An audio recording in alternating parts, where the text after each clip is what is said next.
A Bíblia fala, relaciona tudo com Abraão, é porque a promessa foi feita a Abraão antes da lei.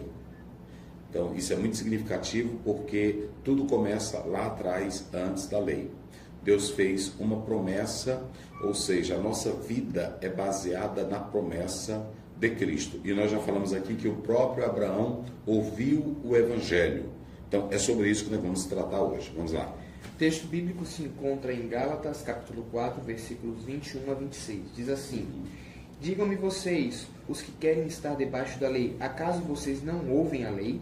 Pois está escrito que Abraão teve 2 filhos, um da escrava e outro da livre. O filho da escrava nasceu de modo natural, mas o filho da livre nasceu mediante promessas.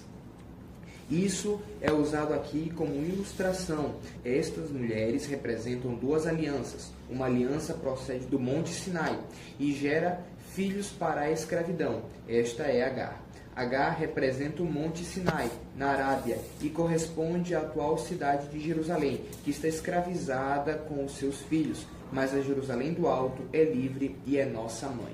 Muito bem. Então, quando nós analisamos a estrutura desta passagem bíblica, do capítulo 4, 21 a 31, que o Daniel acabou de ler, nós temos que analisar que Paulo começa de modo reflexivo, ou seja, ele chama os Gálatas para uma reflexão.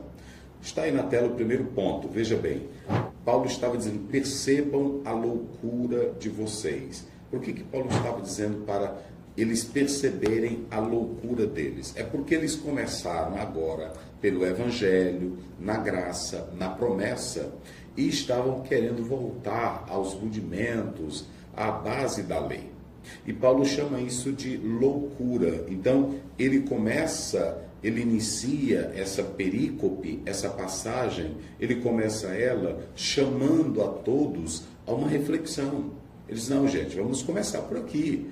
O que é isso? Então, vocês querem voltar para o jugo da lei? Vocês querem voltar para o peso da lei?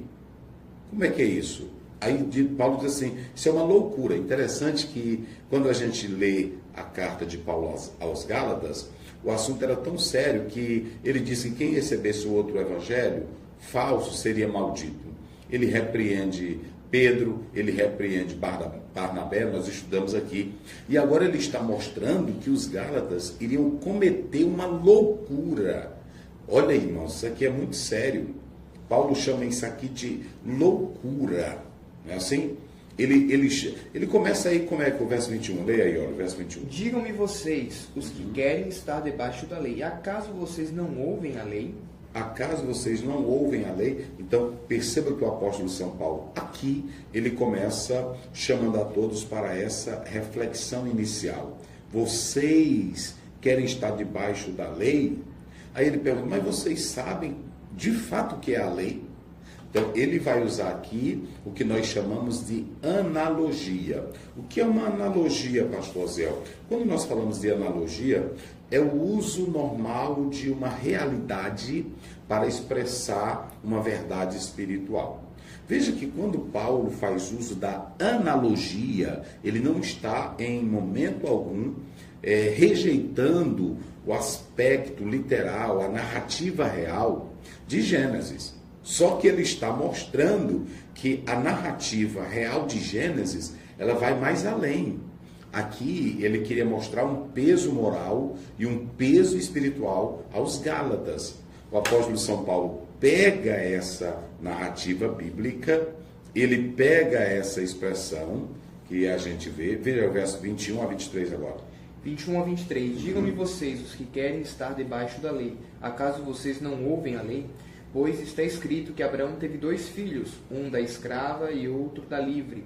O filho da escrava nasceu de modo natural, mas o filho da livre nasceu mediante promessa. Então, ele pega esse expediente de Gênesis, que era uma narrativa real, literal, que aconteceu, e ele faz agora uma narrativa alegórica, não aquela alegoria de Orígenes, que, por exemplo, pegar e desprezar o texto literal e buscar o sentido mais profundo. Isso gera muitas heresias, inclusive ele tinha muitas Orígenes, isso gera, eu diria, concepções aleatórias, O que Paulo está fazendo aqui, quando ele faz uso dessa alegoria, é pegando uma verdade real, uma verdade, uma narrativa real, e ele está colocando ela agora como de modo analógico para trazer um impacto profundo aos Gálatas. Ou seja, o apóstolo São Paulo usou argumentos históricos,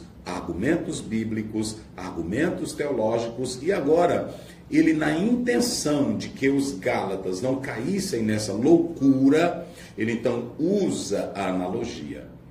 Diríamos assim, era o último recurso para poder despertar a consciência daqueles que tinham aceitado o Evangelho, aceitado a salvação pela fé em Cristo e agora queriam voltar à escravidão. Aí por isso que Paulo, olha o 21, olha o que ele diz no 21. Vamos lá. Digam-me vocês, os que querem estar debaixo da lei, acaso vocês não ouvem a lei? Ou seja, vocês falam da lei, querem voltar para a lei, isso é uma incoerência, mas vocês sabem o que é a lei?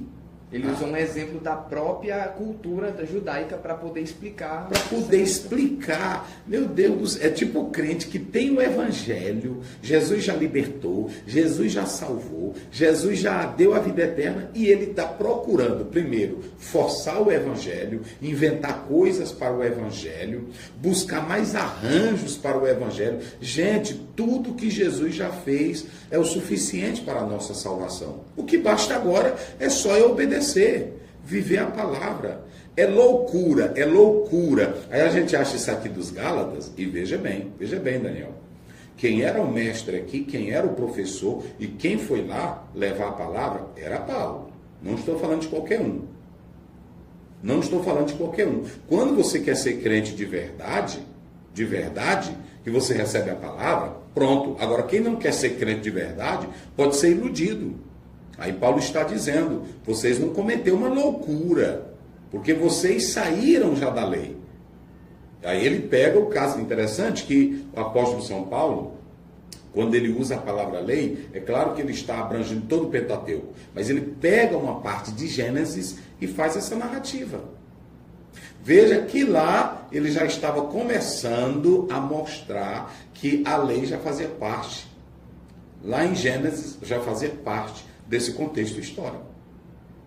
E aí ele vai usar a figura de duas pessoas, duas mulheres, dois filhos. Ele vai usar pares, não é isso? Ele vai usar dois filhos, duas mulheres. E isso aqui nós vamos tratar. Então, é a primeira coisa que o apóstolo São Paulo faz. Em segundo lugar,